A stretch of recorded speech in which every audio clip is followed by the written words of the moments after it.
Hello, everybody.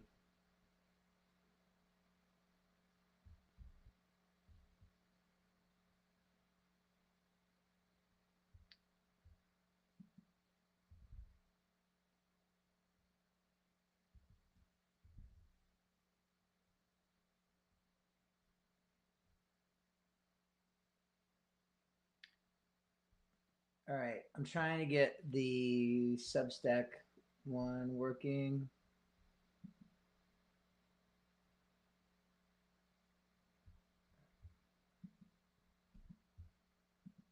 Let's see what happens. Hello. Uh, so it looks like tonight okay, we'll remove it there. So it looks like I'm on Instagram and possibly YouTube, which is new. And then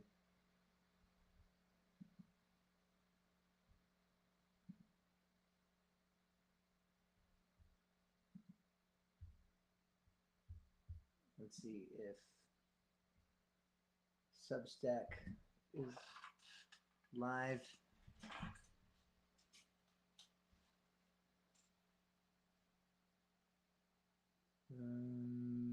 Connect Substack is connecting, so we'll see where we're at there.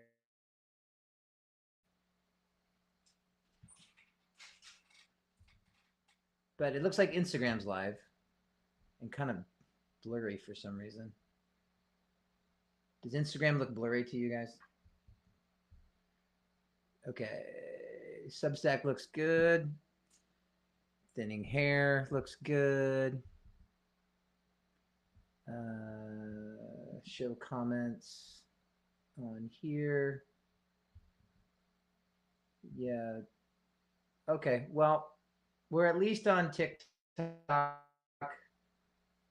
Instagram, and Substack. So Substack is you know, kind of uh, my main place right now. But I'm getting more into the TikTok of it all. A little late to the party, probably on the TikTok thing, just because who knows? It's either gonna go out of business or become some sort of Republican cesspool here eventually, which is entirely possible. So, if you've never been here before, excuse me, you'll have to. We'll go around the room, and you're gonna have to tell me if this sounds okay. It should sound better than it has. It should look a little bit better than it has. Um, and then this is where we get together every week, and you can ask questions, uh, talk about what's going on, maybe play some songs. Everything is, you know, kind of up for grabs. Yeah, I'm gonna have to kind of scroll through on these things, and yeah. So yes, if you have any question, Substack audio. Okay, trying to figure out. I think uh, that's just now videos going in and out, but that might just be my internet connection. I'm trying to get it all at once. So yeah, we'll get started with some questions in here, and then there's a couple things that I would like to talk about, but we can start. And there's a way I could do this. So I like a camera here and then my phone here for the TikTok. So the TikTok audio is probably not going to be as good, but you know, we're gonna make do. Okay, first question. Do you have any stories about Mer- Mercado or Modesto, California? Um, no, not really. I'm actually not entirely sure where Modesto is, so I'm sorry. I don't think I've. It's entirely possible that I've played in Modesto, but it seems like the kind of place that would be like you would play on like a bigger tour. Like it would be the kind of place that would have like an amphitheater that was like sort of out in the middle of nowhere. Um, Not to say that Modesto is the middle of nowhere, but like we played on that Rejects tour a couple years ago. We played like in Bakersfield, which was cool, but it was sort of like, um, it was just sort of there wasn't just really anything to do there. So, yeah, okay, man. TikTok gives you a lot of fucking like random tags and shit. Okay, well, I'm not gonna look at that for much longer. So over on the Substack, random question: can you tell us about Tijuana Crime Scene? Okay, so Tijuana Crime Scene was a band in Lawrence, Kansas, that was started by my friend Alex, who started. We met Alex. Sound at the bottle. He then moved to tour manager, and he currently works for I forget the name of the company, but he works with like Big Head Todd and stuff like that, which is how New Ams ended up on that like Big Head Todd tour back in the day. But he started this project called Tijuana Crime Scene. Alex, for me, is the person who got me into like more like alt country, like singer songwriter stuff, like especially Steve Earle. He's the person who turned me on to Steve Earle, and this band called Tijuana Crime Scene ended up being him playing piano and singing, and then Rob Pope playing bass, and then our friend Jake Cardwell playing drums. And so those were also the three guys who played on the first New Amsterdam's record, which it was kind of around that same time period, so around like 99 2000, and Tijuana Crime Scene, which I believe is one of those like sex euphemisms, like a Cleveland Steamer or Rusty Trombone or something like that. And but yeah, I covered one of their songs on the New Ams record Para Toda Vida. The song called Forever Leaving is a Tijuana Crime Scene song. So that answers your question. Uh, thank you. I'm glad you like my shirt. Let's see here. All right, we're gonna go over to the gram. Okay. So when you're writing songs, is it done as a group? Okay. When you're writing songs as Get Up Kids, is it done as a group, or does someone come up with an idea for a song, and you go from there?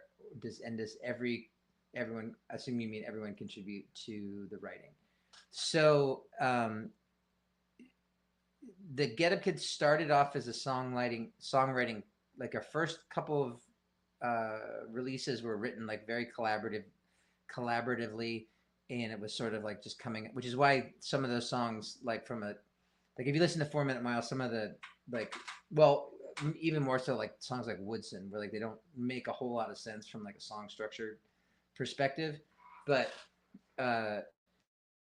so we would write collaboratively, and then when we did Something at Home About and Wire and Guilt Show, it tended to get more into like Jim or I, and then sometimes on Wire. Actually, no, less on Something at Home About, but on the other two records, that everybody else would bring in like song ideas, and then we would flesh them out. And so like that was more of a like I would bring in like you can kind of hear the demos if you bought the Something at Home About like deluxe edition. You can hear the on the demos how some of those songs sound like they're complete songs as acoustic demos, but they don't really become Get Up Kid songs until everybody, I like to say, until everybody puts their stink on it.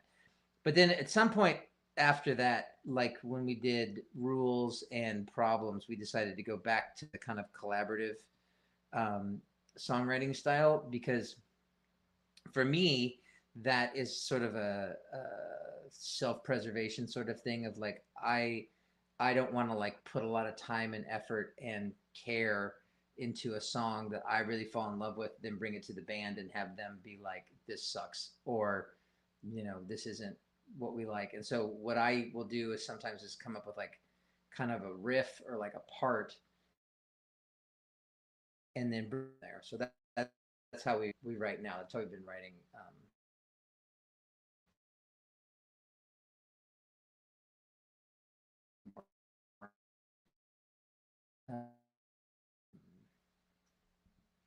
let's see. So I guess I have to look, if I'm going to look at TikTok, I have to look at my phone to see if there are any questions. So I'll just have to kind of keep an eye on that.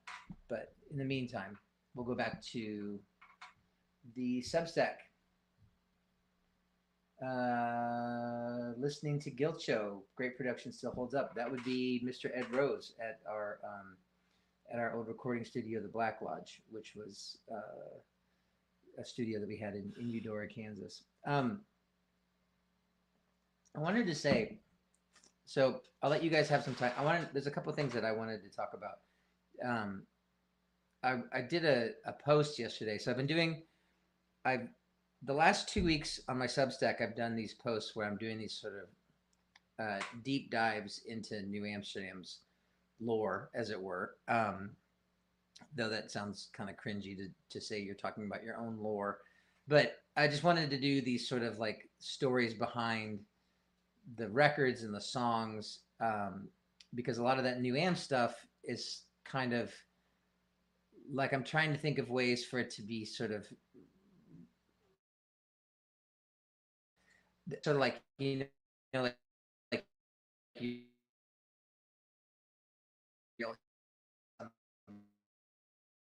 I'm trying to remember that. I think for me, it's like I just want to be like, okay, if this next song that I write, the next thing that I do, the newest thing that I have, that's going to be the thing that like takes it over the edge, and like, everyone's going to like fall in love with that or whatever. But when I do that, I tend to sort of like downplay the catalog, and like I've been, doing both Get Up Kids and New Ams and solo stuff and other projects for nearly 30 years at this point. So there's a whole lot of stuff to like kind of go back and re-listen to. And then I'm a little burnt on the whole like anniversary. It seemed like a way to like kind of like honor like these older songs without it being like sort of like a money grab. And I mean, you can subscribe to the Substack and like pay money if you want to, but it's not really like, you don't have to. It's basically free. If you'd like to contribute to it, that's cool. It helps me out. But so I've been doing these kind of deep dives into these New Am songs, and I think that's what the Substack is going to be for a while now. And so I would like to get some feedback on what songs in particular you guys would like to know more about, and of the New Am's catalog. And the one that I did this last week was a song called Never Treat Others, which is a song about a time when I was drunk at a bar in New York City, and I met someone that another musician that I really looked up to, and the interaction didn't go very well. They were drunk, I was drunk, and it just sort of, it really made me feel shitty. And so I had this kind of revelation and this sort of, I don't know, I just declared that I didn't want to treat people who I didn't want for someone else to be in the situation I was in and to say something complimentary to me and to like what I do and then have a bad experience with me. And so I'm not perfect, but it's something that I try to do. And so I try to, if I'm going to be in a situation where I'm going to be around people, to try to always be kind to people. And if I'm really like having a hard time, or if I'm in a dark place, then to just try and isolate and like not be around. I'd rather not talk to someone than have them walk away from the experience with a negative reaction to it. And so I was a little nervous in putting out the kind of explanation of that song, because I'm kind of redeclaring this sort of thing of that I don't want to treat other people that way. But I did also used to drink a lot, and so it's entirely possible that in an altered state of mind that I would have been rude to somebody, and or that I would have been preoccupied with something else and been rude inadvertently. And so I was nervous about putting this out, but it has been really positive. People, huge relief to me that like people would feel that way because I really don't want to make people feel like they're not appreciated by me. So that's a long way of saying thank you for the positive response to the Substack from yesterday.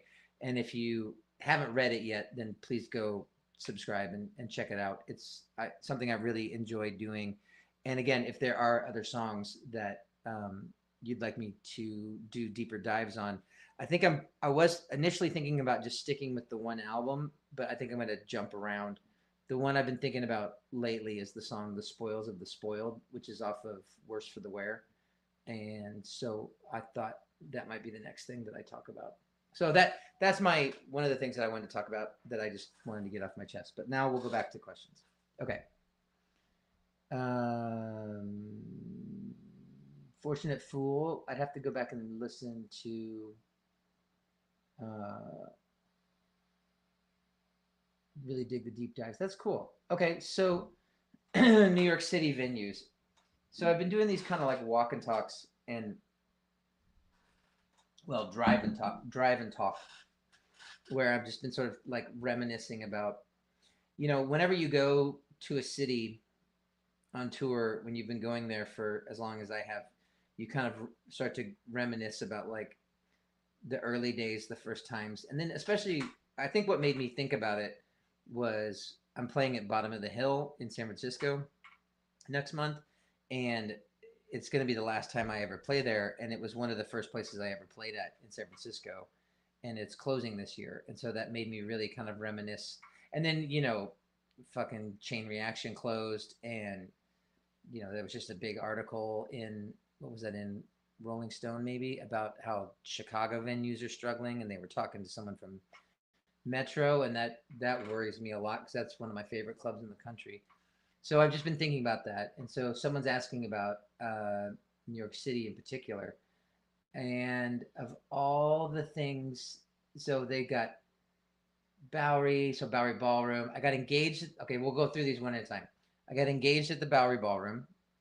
Mercury Lounge, I have not played. I believe that's where I'm playing on this tour, which will be the first time. CBGB's, I played several times. Our first tour in New York City, we played at CBGB's on a mashup show. So it was us, Braid, Ethel Meserve were the emo bands, and then it was Spaz, Monster X, and 97A, which were the hardcore bands. And so they staggered the bill on a Sunday matinee, and it would be like hardcore band, hardcore fans, and then everybody would leave, and then emo band, emo fans, and then everybody would leave, and then hardcore band, hardcore fans. And we tell these stories about how back in the day, like when the scene was kind of smaller and it was before the internet, that like everything was sort of a mashup. Like in Kansas City, it would be like a hardcore band. Any given show would be us, Coalesce, the Gadgets, who were a ska band at the time, and just anybody, like it all just kind of went together because it was like it was just counterculture. It wasn't anything like a scene at all. But when you got to New York, the scenes were more defined because there's more people, and just because like the scene there was so much more like the hardcore scene in particular was so like kind of rigid, and like wasn't really something that we fit into. But anyway, so that was CBGB's. What were the other places you said? Knitting Factory, I just played a couple years ago. Coney Island High was we used to play all the time, really early days. Never played at Tramps, but yeah, Coney Island High was one of those places where it was sort of like it seemed like every time we played at Coney Island High, we were always like the early show, and then we had to do what they call a disco loadout, which is if you have an early show that it has to be over by 9, but then the late show, the first band goes on at 10, or lately now when you do a disco loadout, it's usually a DJ that is, if you're playing like a Friday night at like a club that turns into like a dance party so they can actually make money, then the you every time we played at Coney Island High, there would always be another show after ours, so we'd always have to like get off stage soaking wet. Can't go to the merch table to sell any merch. He's got to like load straight out through the crowd, and so then people would be like, "Hey, good show," or "Hey, can you sign this or whatever?" And you'd have to be like, "This is where you can get into that sort of if I was rude to someone because like the club's yelling at me to load out, and I'm trying to be as polite as I can and be like, "Thank you for coming. Come to the merch table afterwards." And so yeah, that's what I think of when I think of Coney Island High. Um, let's see here. So, okay, we're just well, all right. We can do these like walk and talks about. I mean, I guess when I start doing because like I'm trying to kind of the walk and talks about, you know, New York City clubs is always going to be interesting. There's always something. It's usually honestly a lot of my New York City stories. The more interesting ones are when we weren't playing, but because usually when you're playing in New York, it's a lot of like hustle because it's a lot of like it's a chaotic load in, it's a quick sound check, and then it's like get the fuck out of there as fast as you can. So, um, okay, so asking about the song X's and O's.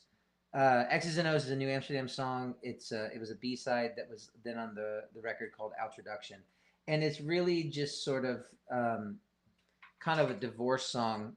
I got really for a while there towards the end of New Am's around the at the foot of my rival period. I got into these sort of writing about like the concept of divorce and like other people's divorces. I feel like a lot of the people I knew who got married as young as I did got divorced fairly young too. I didn't, but I thought it was an interesting thing to write about. So, uh, and plus it was sort of like and it was, I guess it was kind of like a anti-love song to a certain degree, but it's basically just sort of like, um, it's kind of like a friends with benefit or like yeah, a friends with benefits sort of thing where like one person wants to leave the other one and the other person wants to still kind of like fuck basically. And so that's what kind of what that song's about. But honestly, that one was more the groove of it is what I really liked. The sort of like train beat, like country groove, and then like the lap steel and then later on the pedal steel that was put into it. Like it was just sort of like dabbling into like kind of country music with still sort of like my songwriting sensibility, which is, but and it's got this sort of like cool like train song sort of beat to it. So, did you ever play at Stalag 13 in Philly? Yes, I did. And then not only did I play at Stalag 13 because we were actually not supposed to, we ended up having to do a double bill there because we were playing at some other venue that uh, that got shut down like the day we were supposed to play there, and so we got moved to Stalag, and we had to do two shows. So we had to do like a 5 p.m. show and a 7 p.m. show, and if you remember that place, it was not very well ventilated, and so it was extremely hot, and it was like I think the second show suffered just from the amount of exhaustion because like you know it's kind of like sprinting. Sometimes doing shows in like really really hot spaces like that is a lot like you're really getting into like an anaerobic state. You're getting your heart rate up and you're sweating a lot and you're like really just putting everything that you can out there. And then if you then have to like come down from that and then find a way to like get back up to it again, it's really really difficult to do. And I mean, unless you're doing drugs, and then maybe you can bump yourself up. I mean, that's the whole like the Beatles and Hamburg thing, like you know, ending up on speed because you gotta keep playing. So that was Stalag. Let's see over on the gram. Any questions on the gram? Do, do, do, do, do. There are. Okay, so let's see. Questions on Instagram. Do you know how long you get to play at the Kansas Music Hall of Fame ceremony in May? Uh, Okay, so if you don't know about this, we recently got invited to be inducted into the Kansas Music Hall of Fame, and uh, it's not it. I'm very thankful that we got invited. It is kind of an odd gig, It's a uh, but we're very grateful that we got asked, and then we're playing this. I don't think I've ever played like a ceremony before. I guess we did that Bernie thing, and that was kind of like more of a formal, um, endeavor. But yeah, I think we're playing for like 20 minutes, and I think we're the closing act. I don't know a whole lot about it. I need to probably get a suit of some sort to wear to that. But yeah, we're getting inducted into the Kansas Music Hall of Fame. So if you want to come to that, it's at Liberty Hall in Lawrence, Kansas. I believe May 20th, 30th. I don't remember. Would the Getter Kids ever return to Warp Tour or you? So this question's come up a couple of times lately because there's a bunch of like Warp Tour stuff like happening now. Get Up really played Warp Tour. Actually, no. Let me rephrase that. Warp. Um, we so we're on the local stage in 1990. We were on the having them open up the main stage, and so we got added to the main stage, and it was one of those things where like doors were at 12 and we were on stage at 01. So like people were just like kind of trickling in. And for some reason then we got asked to play on that same run, added onto the Warp Tour in Oklahoma and in St. Louis. And so we drove the van to those two shows and absolutely hated it. It was too fucking hot. Um, it was just bad vibes. And so we were like, this sucks. We're never going to do this again. And we didn't. So I don't know why. Well, I mean, I do know why people kind of misremember things sometimes, and they kind of just assume that we've been a Warped Tour band, but we never have been. So, and don't intend to be. So, no. To the long answer to your very short question is that we never have, and we most likely never will. But you know, um, they could back a truckload of money up and I'd change my mind. But they probably won't do that. So, but thank you for your question. And it's a common sort of a misconception. I was going to ask if you would ever put out a book with maybe the lyrics to each song and the story behind them all. I would in a heartbeat. I don't know if I'm going to put out a book of lyrics. But like that's kind of what I'm trying to do with the Substack is do these sort of deep dives on each of the songs and like what they're about.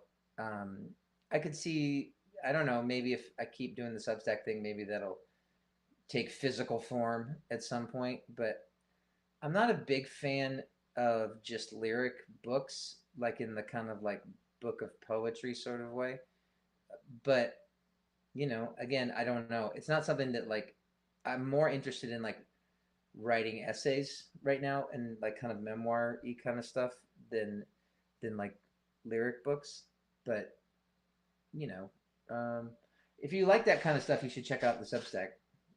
Uh, you can subscribe to it, and that's what I've been doing over there. Is just doing like deep dives on things. Questions. There was the Warp Tour question. Uh, sorry about the Warp. Sorry, we're not going to Warp Tour. Actually, I'm not. I don't want to play Warp Tour. Your show at BFF in Vegas was great. I'm glad that you had fun at that. I thought it was good too. I was struggling because I had lost my voice. So whenever you do something at the end of a tour, you run the risk of getting vocal fatigue, and I had lost my voice when we were in Milwaukee. And so we had to take a day off to recover, and then I had to play sing 2 shows in Chicago, and then we were going to fly to Vegas to play Best Friends Forever. And I would say my voice was at about 85%, which is pretty good, but it's not where I wanted it to be. And then the frustrating part of that whole experience was that like there were people who were roaming around backstage there that I hadn't seen in 20 years. And I wanted to like talk to them and I couldn't because I needed to be on vocal rest so that I could sing. And so it was kind of frustrating to just sort of be like, you know, you have to do this sort of like, you know, kind of thing so that people know that you're not trying to use your voice. And so that's one of the things that like you don't have to worry about if you're not a singer. So, but I'm glad that it came across like I knew what I was doing and it sounded good.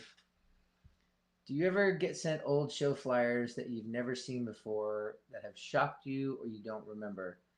Like the infamous Monster X. So you brought up the Monster X thing. So I'll never forget the Monster X show at CBGB's. Like that was one that I'll reference till the day I die. Um, Sometimes I see flyers that I don't remember show specifically, the tour we were on. Um, you know, early days, like 97, 98, early 99, I remember really, really well. And then once we started touring in a tour bus, which would have been the end of 1999, things start to kind of blur together because you don't have that sort of van adventure thing anymore where like you're trying to figure out where you're going. Like you just wake up where you are. And so everything sort of feels the same. But like those first couple of tours when we were like, especially the ones where we were like crashing on people's floors and playing in basements and stuff like that, I remember really well. And so like so oftentimes I can like pick out where those shows are at if you show me photos of them and if you show me. The thing is, this is kind of, I don't know if you ever thought about this, but like we didn't see the flyers very often. So like oftentimes when I see old flyers, they're surprising to me because no one ever gave us the flyers. We just booked the show and then the flyers were just distributed locally. So sometimes it'll be like you see a flyer because it used to be a thing, and I don't know if they still do this, where it would be like this was a big thing in Europe where it would be like emo band from Midwest is, you know, and so like you see something that says that and it would be like okay. But yeah, I think that answers your question. Does the PO box mentioned in 4 Minute Mile still exist? No, that was 30 years ago. Did people send you a lot of mail? No. And did record label receive more of the mail? The only the only mail we ever really got was either to purchase our first 7 inch or rejection letters from record labels that we sent the first demos to. We used to have like a collection of rejection letters from like Warner Brothers and shit like that back before we got huge. That's a joke. Do, do, do, do, do, do, do, do, do. Any plans of returning to Toronto though with any project? Yeah, of course. We love Toronto. Toronto's the only Canada show we played on the Something at Home About tour. Unfortunately, uh, we just kind of ran out of time. I would love to go do solo stuff, maybe even like house shows in Canada. Um, I'd love to get back to Toronto and to Montreal.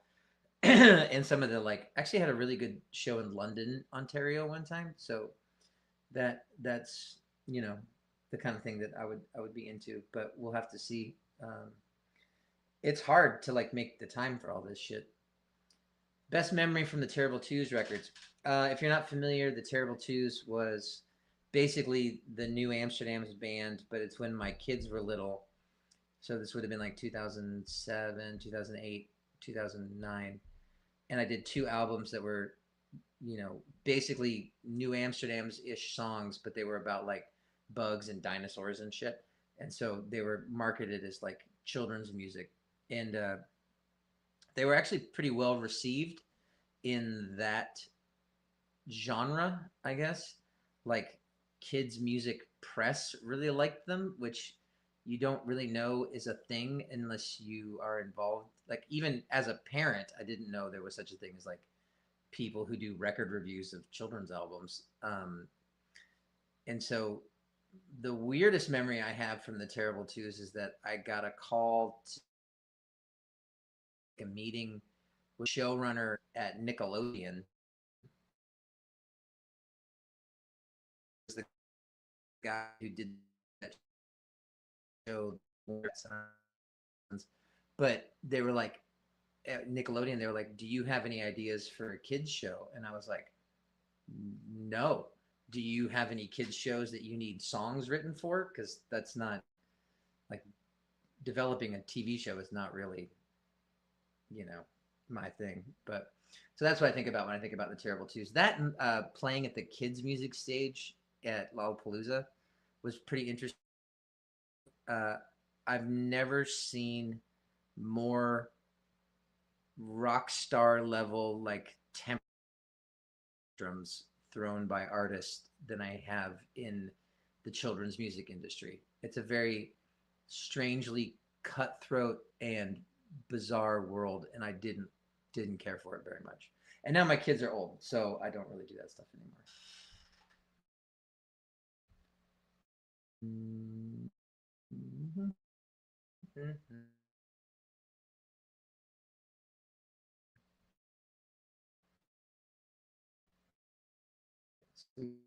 Questions on. Okay. Still no questions over there. Okay, well, we'll see. Do you hate it? Probably not. Do you hate it when fans bring you stuff? If you do, I apologize for giving you guys stuff that you have to drag around. Haha. No, I don't. I don't hate it when people give me stuff. I don't need stuff. A couple of times lately, people have given me cookbooks, which is kind of cool because they know I like to cook. Um, and I thought that was pretty cool. I don't need any. I mean, I don't need anything really. I appreciate the sentiment though.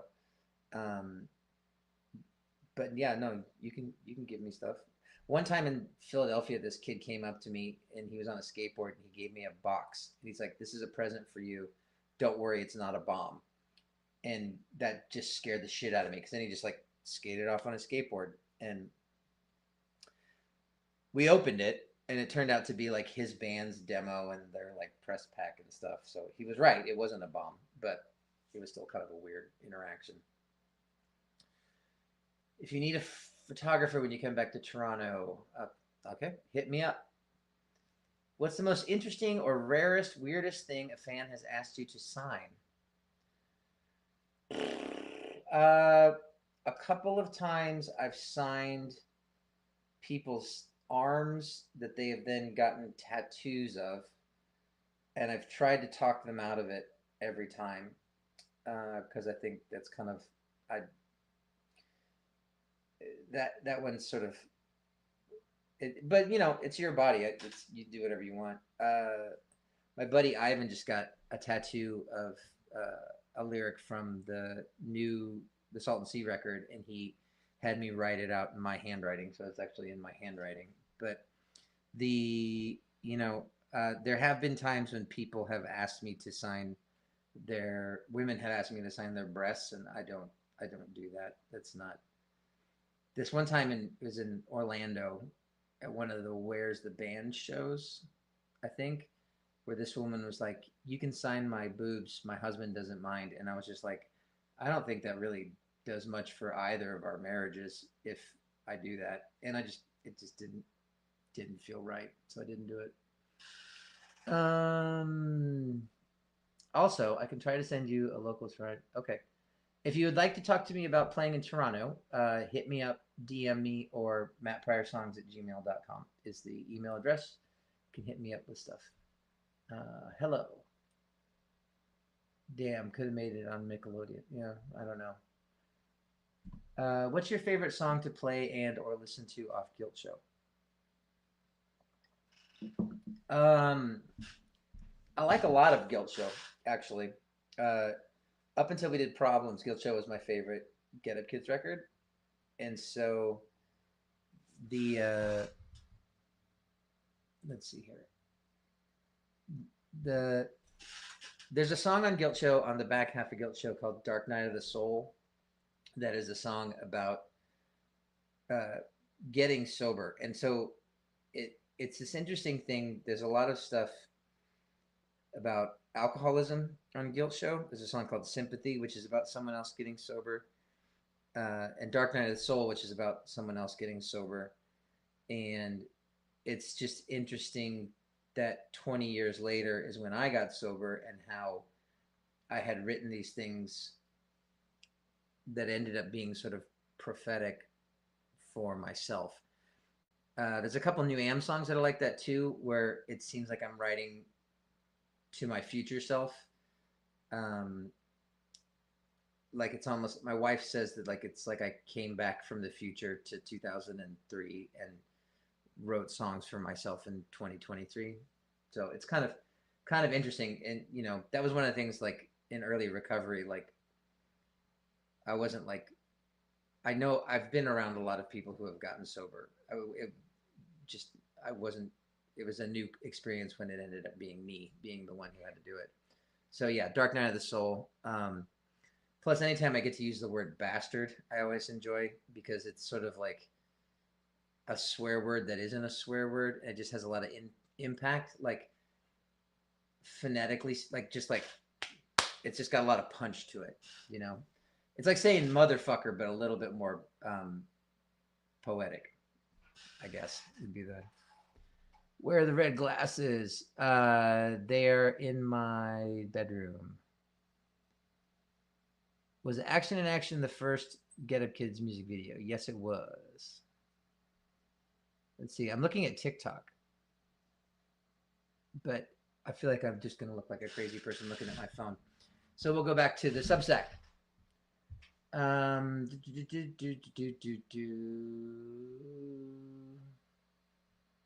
Congrats on the induction in the Kansas Music Hall of Fame. Can you say how long your set will be at the? Oh, I guess I answered that one already. I think it's like 20 minutes. And I think it's at the end of the ceremony. But again, I don't know a whole lot about it. Yeah. Conversation is amazing. Conversation is the last song on Guilt Show, and it is a almost a rebuttal of the minimalism of On a Wire, in particular James's piano playing, because he was very much stifled. There's not a whole lot of piano on a Wire other than like just organ, like organ chords. And so when it got to Conversation, it was like, fucking go nuts, dude. You're an amazing piano player. Like, and so there's this weird ass jazz piano solo at the end of that song. And it's fun as hell to play because that riff is really cool in like a Zeppelin-y sort of way. So that's one of my favorites too, is Conversation. Um, Yeah, and then to you're saying like it's funny that you say that's the record when nobody was communicating with each other. So yeah, we're talking about Guilt Show, and yeah, we were not getting along. I mean, pockets were getting along, but like we were kind of forcing it, I think, and so I think you can hear it, but I still think the record's really good. Let's see, more questions. I know you already explained about signature tattoos, but how do you feel about people getting Get Up Kids robot tattoos? I don't care. It's. I mean, it's not that I don't care. I'm appreciative that you like that record enough to get the artwork tattooed on you. That's it. I don't know. Like I have a Get Up Kids tattoo. This is a Get Up Kids tattoo. This is from our split 7-inch with Rocket from the Crypt, and so that's mine.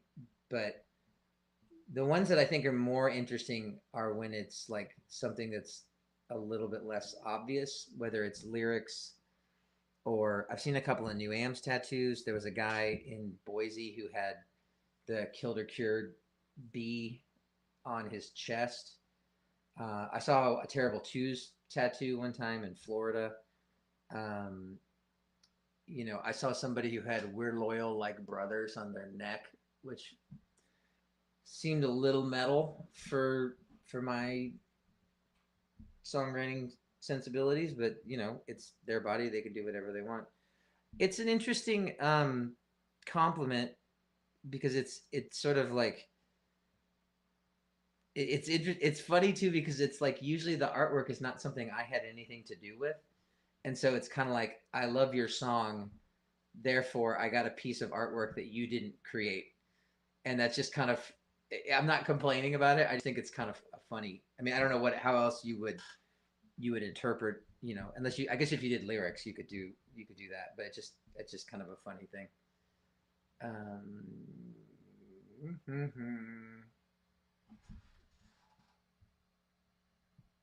just want to say thank you for my custom song. It was 10 years ago, and you played our first dance. Also, we moved from New York to Massachusetts, walked around Pike. So they're saying thank you. I wrote them. So if you are unfamiliar, I do custom songs for people, and this time of year with Valentine's Day being right around the corner, I do custom love songs, which you can still order right now. I'm taking orders until Friday because I think 10, 11, 12, 13. Yeah. Oh, well, then maybe I'm only taking orders till Thursday because Valentine's Day is on Saturday. And so if you want a song to give as a Valentine's Day gift, a love song to give as a Valentine's Day gift, written and performed by me about whatever you want, get your order in now or get it in by Thursday so that I have time to do it. But I'm glad that you liked it. So I've been doing these for like over a decade now. These custom songs, and people oftentimes just tell me that I wrote them a song, but they don't tell me if they like it. They'll just come up to me at a show and be like, "Hey, you wrote us a song," and I'm always kind of like, "And did you like it?" And then if one of them says, "Yeah, it made the other one cry," then I'm just like, "Then I did my job." Do you ever get to keep any of the props from the music videos, like the robot from Satellite? Uh, I've never really asked. Um, I know that the neon sign that's in the Action and Action video was actually Jim's. I think I want to say his grandma got it for him, like as a present, and we used it in the video, but I don't know whatever happened to it. I don't really have much interest in video props, to be honest, so I don't. I've never kept them. Uh, is it difficult? Okay, this should be good. Is it difficult being sober when you have to be around it most days, nights, and friends are still drinking and doing drugs and such? So yes, it is. And when I first started planning on going on tour, I would go to recovery meetings and I would tell them about how I was nervous about. There's this concept in recovery where they say you want to change your playgrounds and playmates, and that means that like you know, you don't want to go hang out where you used to drink and you don't want to hang out with the people you used to drink with. But that's my job, is to go to the places I used to drink at and perform and to go with the people that I used to drink with, which is my bandmates. And so we had to have a kind of conversation about that. And because, you know, me getting sober doesn't mean that they need to. So what we determined was that the tour bus would be a dry space, would be a sober, like safe space for me, and then everywhere like the dressing room was where all the booze would be, and then they would keep a cooler in like the bay under the tour bus, and like if they wanted to like drink after the show but not go out to a bar, they would just hang out in the parking lot, and I would hang out on the bus, which ended up being kind of nice because then the bus was like really quiet and sort of chill after the show. But yeah, this is going to be so 2 months after getting sober, I did my first tour, and it was with Kevin Devine, who is also a sober person, and that was really helpful. But yeah, it's sort of like I'm almost 3 years sober, and so I'm more used to it now. But I'm around alcohol a lot for someone who's in recovery, and honestly, I just feel so much better without it that it doesn't really bother me as much anymore.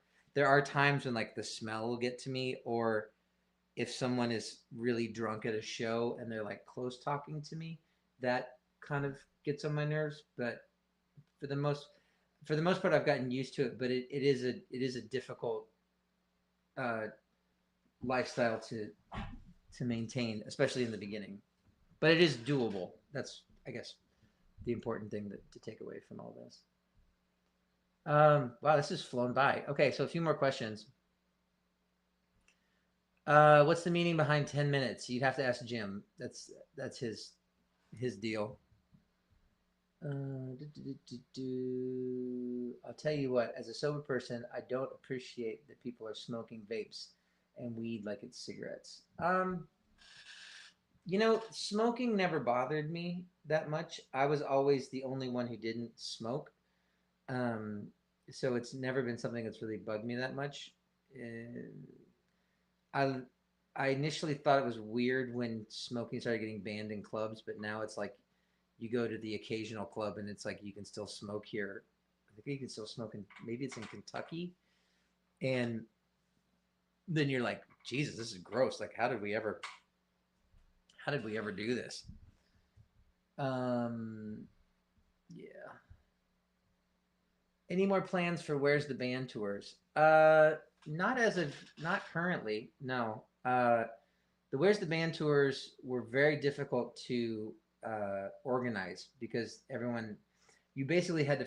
That's why we only ever really did them in January, because you basically had to find a time when four or five different bands had enough free time for us to get together and do something like that. I do love all those guys, and I'd love to like do something together again, but it's just a difficult thing to do to plan. I think it's been 10 years since we've done one, which is a crazy thing to think about. Um, well, I think we're getting to the end of the questions, though I will check to see if there are any more. So if you have any other questions, in the meantime, I'd like to talk to you about something, and that is that I've been doing these songwriting workshops, and one of the things that like has come up in them a lot is this concept of imposter syndrome, and I think that that's something that I would like to just sort of like touch on, because it's something that's as I'm getting more into like doing I'm trying to figure out how to use social media in like a positive way that doesn't feel like I'm like selling something all the time, because I think I'm a little bit older, and like I think when we started using social media in the music industry, it was just treated as like marketing, right? And it's just like, this is where you post your tour announcements. And I think that I've always been hesitant about just being open and like doing stuff like this, like these AMAs, because I always felt like, like who cares what I think, and that's always kind of surprising to people, because like I am a performer. I'm the lead singer of a band. I'm in front of people all the time, but I still have that. I still have those feelings of like, you know, nobody cares. Like, who do I think I am doing this sort of stuff? And that's imposter syndrome.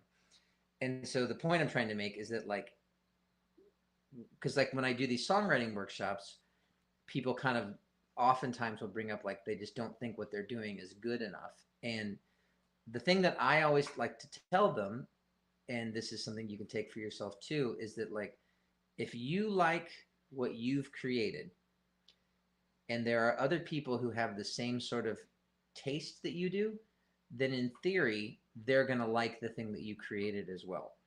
And that was always sort of the operating principle of like the early Get Up Kids stuff, and that I've sort of carried on in my own life, that I lost sight of when I, was drinking so much. And it's just that you have to believe that like, if you and I both like this other band, and then I write something that I like, and then like maybe you would like what I do. And so you have to just kind of keep telling yourself that. And I bring that up in the kind of context of social media, because I think I'm getting more comfortable with this now, of just like kind of expressing myself and having these sort of interactions. You know, these I really enjoy. I was actually looking forward to this today, which I think early on, whenever I did an AMA, it was always like the record label would come up with it, and I'd always think it was awkward and like, who cares what I think?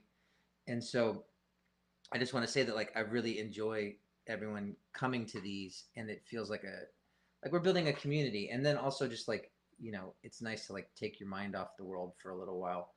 Uh, but yeah, so I wanted to let you kind of talk about that and just let you know about these. If you're interested in the songwriting workshops and doing like more in-depth stuff, you can look on my website for that kind of shit. There's all sorts of fun stuff there. But yeah, I mean, honestly, you if there's one thing I've learned from doing like more social media stuff is that like it kind of it's just like putting out a record. You know what I mean? And the same thing with like putting out a book. Like when I wrote my book, where it was just like uh, I just wanted to do it because I liked it, you know. And that's what you have to do is just do it because you like it. And I really enjoy doing these Monday night chats with y'all. So I just wanted to share that. But any other questions, and then we'll get out of here, and we will all go enjoy our happy Monday. Any other questions on the Instagram? Let's see. Let's go back. Let's go back. Let's go back. Meaning behind 10 minutes. AMA is such a treat. Thank you for doing it. Please, more of this impromptu acoustic sets if possible. Okay, I can do that. Um, Someone says thank you for being so vulnerable. I appreciate that. That makes me feel really uncomfortable, and I think it's maybe because I'm being. I don't know that I'm being vulnerable. I'm just being honest. You know what I mean? Like I don't know that I'm uh, trying to do that. Yeah, I don't know. I appreciate that.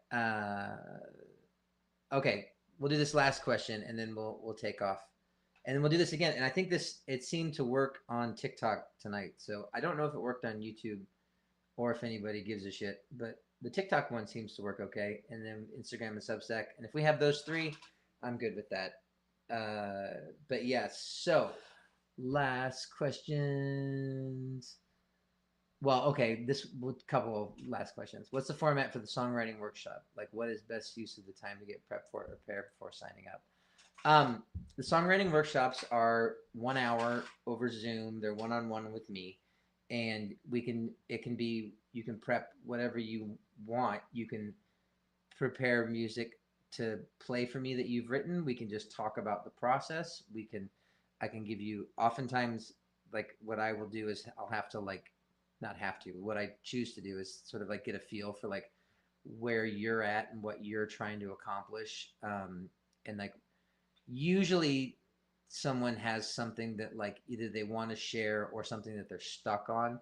Like if it's like I've written a bunch of verses and I can't write a chorus or I can't finish a song comes up sometimes. And so that is the kind of things that I can help with in the song shop, in the songwriting workshops. So I've got 3 of them left in February. If you're interested, they're on Thursday and Saturdays. And then I'm gonna be leaving for tour, so I'm not gonna do them from the road because that just seems like too much. But and then last question. I think this will be the last question, though. I will check over on Substack again. Yes. Okay. Last question, and then we'll go. Like a Man Possessed. So there's a Get Up Kid song that's a B-side called Like a Man Possessed. And I think it was on a comp or a soundtrack or something. I don't remember. I think it was on like a I don't remember what it was on. But it was the sort of the ballad in the Guilt Show sessions that we had to choose between that song or Is There a Way Out, because we kind of thought that they were a little bit too similar to be on the same record. And so Like a Man Possessed is a song about another addiction song. A lot of addiction stuff going on in Guilt Show. A lot of adultery and a lot of addiction. Uh, and it was just about a friend of mine uh, who I don't want to tell you who I will remain nameless, in that they had basically put themselves in, I mean, fuck, this really sounds like I'm talking about myself now. They had, drank themselves into the hospital and gotten really sick and came out of the hospital and seemed to be just kind of going back at it. And what the fuck is this? Hang on. TikTok is making me do a puzzle. Okay, cool. But yeah, anyway, the point is that like it was a song about, oh, it's on a Vagrant Con. Okay, that's why people know it. But yeah, it's a song about someone else's addiction, which now that I'm thinking about it, really rivals my own story. So again, coming back from, I got in my time machine. I came back from the future, and I wrote myself an addiction song. So there you go. That's what it's all about. So okay, thank you. Oh, it was on One Tree Hill. That's right. So thank you guys for coming to this. I really appreciate it. I do this every single Monday. Um, it'll be tricky. I do it on Mondays because I don't, even when I'm on tour, I almost never have a show on a Monday night. The only one I have in the current tour is in LA at Permanent Records, if you want to come to that. And I don't know what we'll do for the AMA. Maybe we'll do the AMA from the stage at Permanent Records. That'll be interesting. That probably is impossible, but we'll give it a whirl. And but yeah, if you have any questions, you can send them in to mattpryorsongs at Gmail. If you are interested in the songwriting workshops, or if you're interested in a custom song for Valentine's Day, or any of the other myriad amount of bullshit that I sell on my site, including tickets to my upcoming tour, then it's mattpryorandthesaltonseed.com, or follow the link in all of the bios of my socials and all that fun stuff. But yeah, every Monday I'm here, and thank you guys so much. I really, really do appreciate you guys. And so have a good night. Get some sleep. Take care. Bye.